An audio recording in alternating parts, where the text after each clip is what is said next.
Korea's fisheries are one of its richest natural resources, and there are many small villages scattered along the coast, like this one, Taepyeon, facing east towards the Sea of Japan.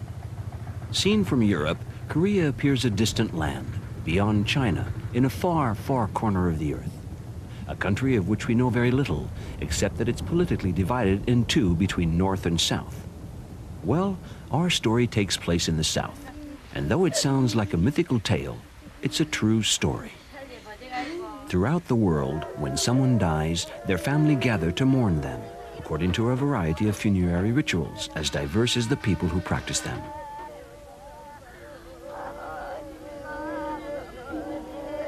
In these fishing villages, burial is sometimes not enough. Marriage of the dead may also be required.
To find the large shoals of anchovies that abound in these waters, fishermen have to venture far into the open sea. The Sea of Japan being notorious for its violent typhoons and frequent storms, it's not uncommon for fishermen to perish at sea. This is the story of Pak Soo-dong, a young fisherman who drowned during a terrible storm when he was 27 and still unmarried. The storm was raging. It was terrifying. The wind was so strong people could not stand. Such were the horrible conditions in which our brother met his death. I called his name again and again in the face of that cruel sea. But the sea laughed at our pleas and tore our brother away from us. Around the world, fishing families know the anxiety of waiting for the return of the trawlers after a storm. Who will be missing this time? For whom will they grieve? For the villagers living on the eastern coast of Korea, this anxiety is deepened by an ancient belief. According to legend, if young people die before they're married, their spirits will return to wander the earth, haunting the places they knew.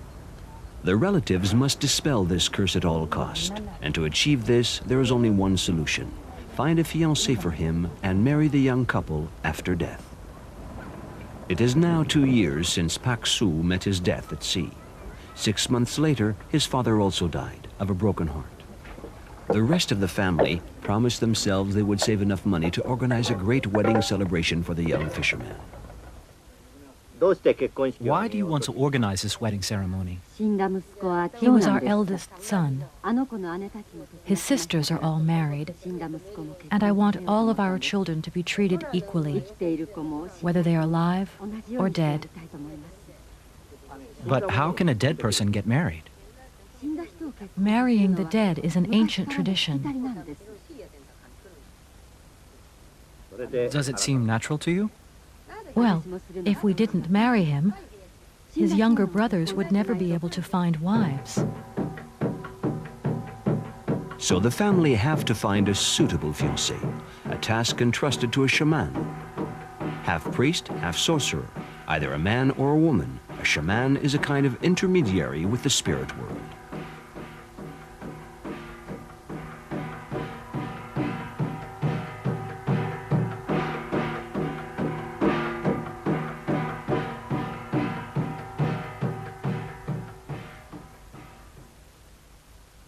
There is a temple in Busan where one can find photographs of young people who have died unmarried.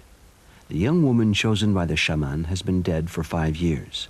Kim Kiwi Nam died of a disease when she was 19.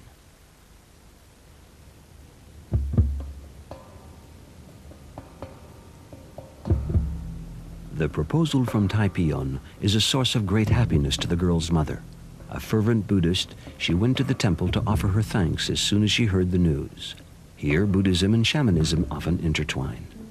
Like Pak's mother, she is a widow and has had to raise her 5 children alone. Why have you decided to marry your daughter? I wish I could have taken more care of her when she was ill. She was very young when she died and never had a chance to get married. It's only natural for parents to want to see their children married. Tell us about your daughter. It is all so long ago. Back then, when I was told her illness was terminal, I wished I could die too. But there were my other children. I couldn't abandon them.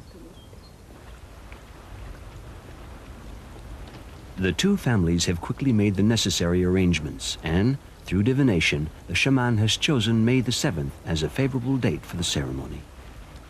But first, tradition demands that the mother of the future bride visits the fiancé's family. She brings with her a picture of the daughter and an engagement present. The 2 mothers meet for the first time. It's natural that they should both be overcome with emotion. The loss of their children is far from forgotten.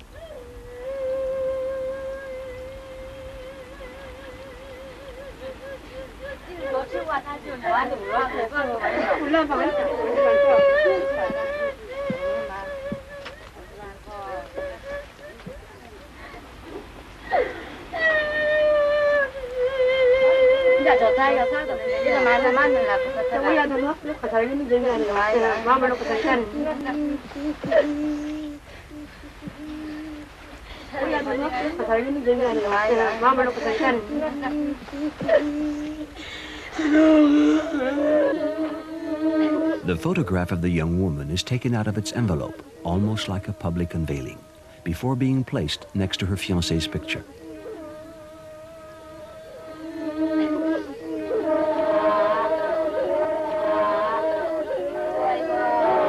They are now engaged, united by the tears of their families, whose lamentations waver between sorrow and joy.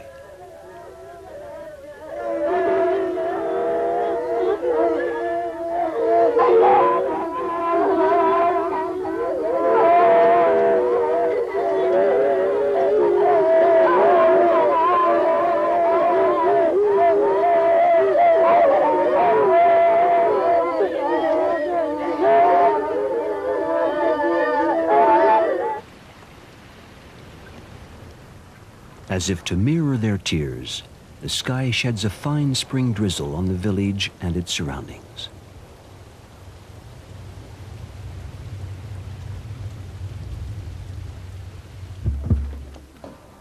The preparations for the wedding are in full swing. First, 2 figurines have to be made out of straw. These dolls will represent the future spouses.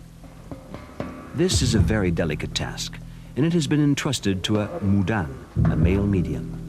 He's going to endow these figures with faces that resemble the deceased and dress them in magnificent clothes.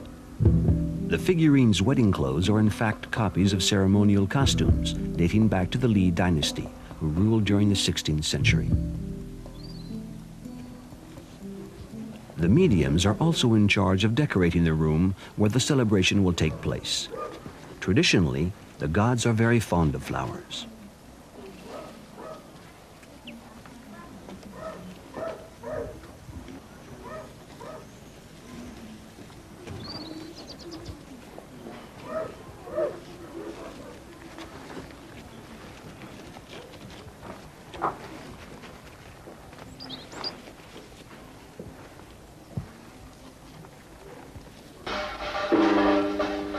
On the morning of the wedding before the banquet, the young fisherman's family perform a ceremony of atonement.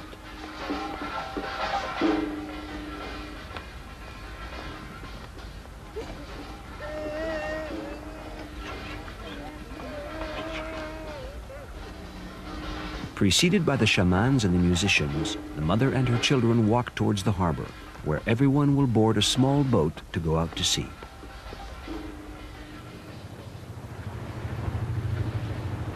They are seeking to gain the favor of these waters which, in their fury, stole the life of young Pak Sudong.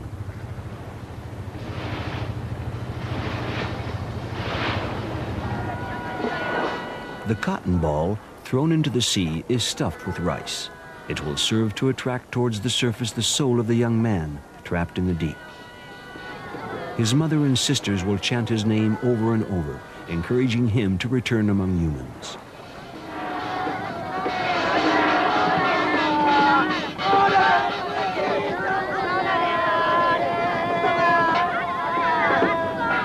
Finally, a cockerel is sacrificed to the gods of the sea to beg them to release the spirit of the dead man.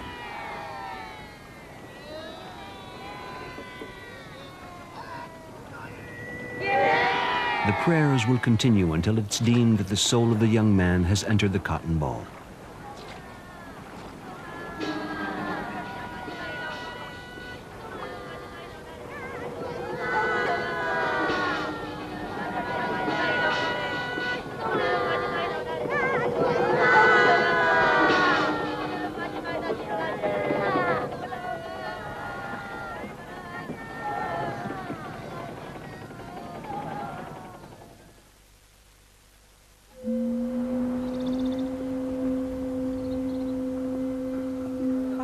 Back in the village, a large tent has been put up and the wedding ceremony itself can begin. At 2 o'clock, the head shaman announces the start of the celebrations. The two effigies are introduced to each other.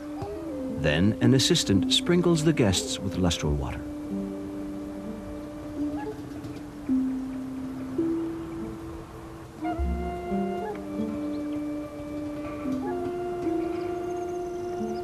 Next, each of the two fiancés take a sip of sacred liqueur in order to purify their bodies.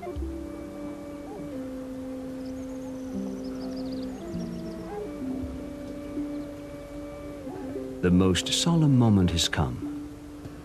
The betrothed face each other and the bride bows to her suitor 3 times.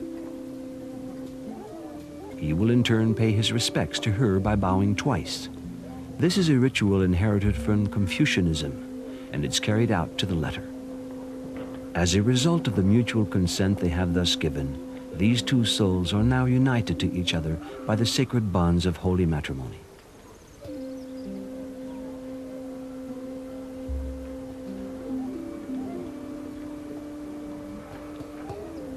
The newlyweds' first act will be to honor their mothers.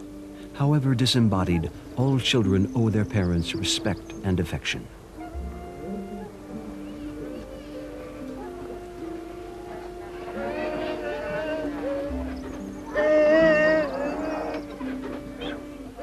The family will receive many presents in the form of money as encouragements and congratulations from the villagers.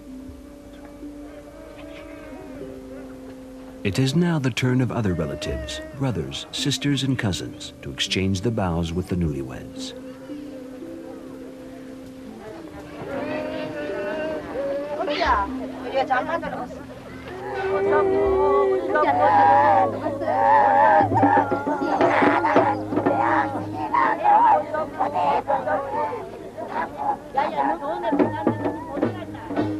These grumbled words come from the dead man.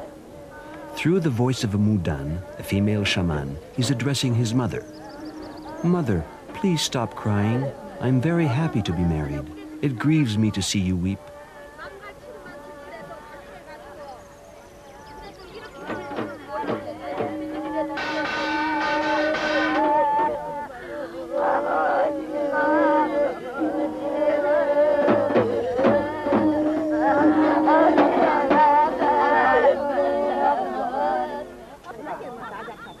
And so the party begins.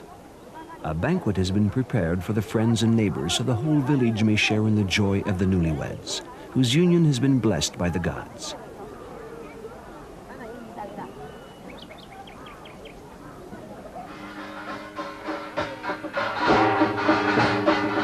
The The banquet lasts for many hours, till after nightfall.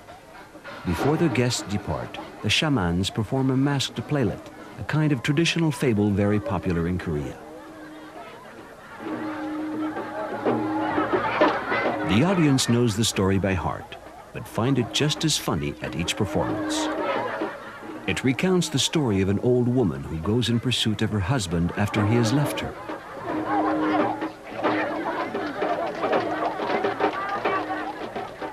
She has tracked him all the way to the capital, where she finds him with another woman.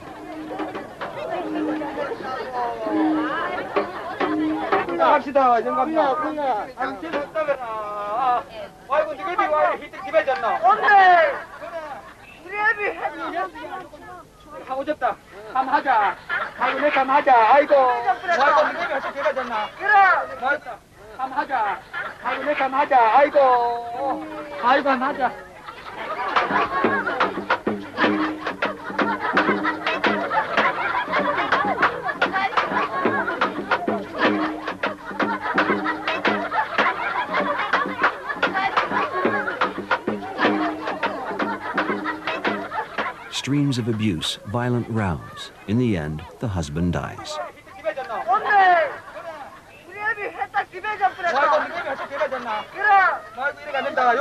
Once the play is over, it's the turn of the head shaman to demonstrate his talents for song and mime.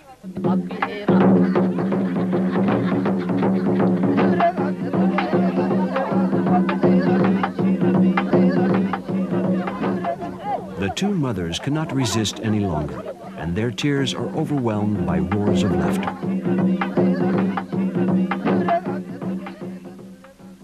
Separated from their families and lying in the dark, the figurines will make it possible for the newlyweds to spend their wedding night together.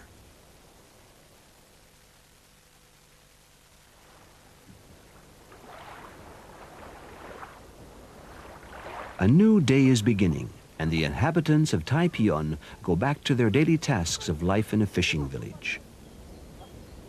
The newlyweds are about to leave forever. All is as it should be. Their souls are at peace. Their place is in heaven. But before they go, there is a last ritual to be performed in the family home. The shaman, his assistant, and all of Pak Sudong's family are present. Tension rises gradually, driven by the haunting beat of the drum and the shaman's chanting. The family stares anxiously at a fabric-covered basket called the House of Souls. The spasms now starting to shake this old woman are evidence that the newlywed souls have taken possession of her. She is a medium and the shaman's assistant.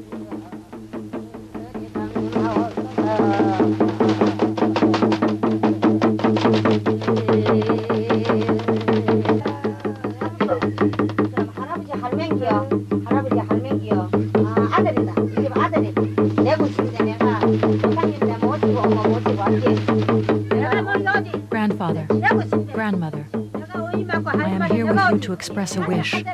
Mother, sisters, listen to me.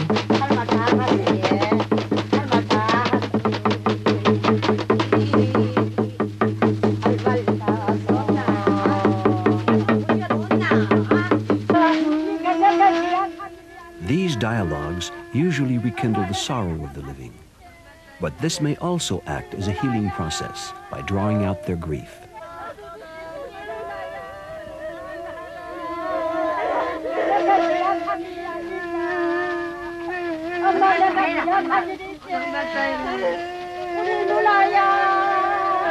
The young man's soul manifests his desire to speak to one of his sisters, the eldest, to whom he was closest when he was alive. She is filled with despair, convinced that she caused him to leave on that fatal day. This conversation will soothe the young woman's sorrow, as her brother swears that she bears no responsibility in his death.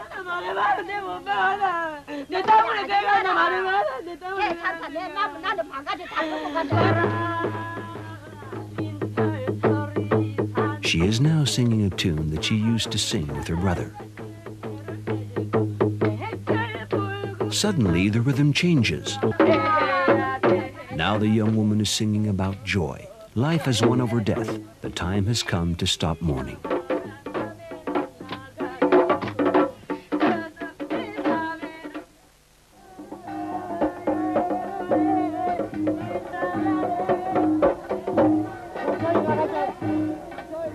next ceremony will close the celebration. The shamans, the family, and the villagers will accompany the newlyweds towards their last journey, a voyage that will take them to heaven.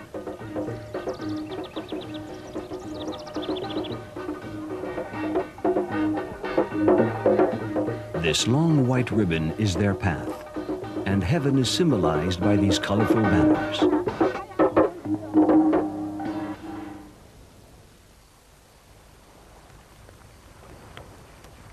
The third day at dawn. All that remains to be done is to burn all the materials used during the ceremonies.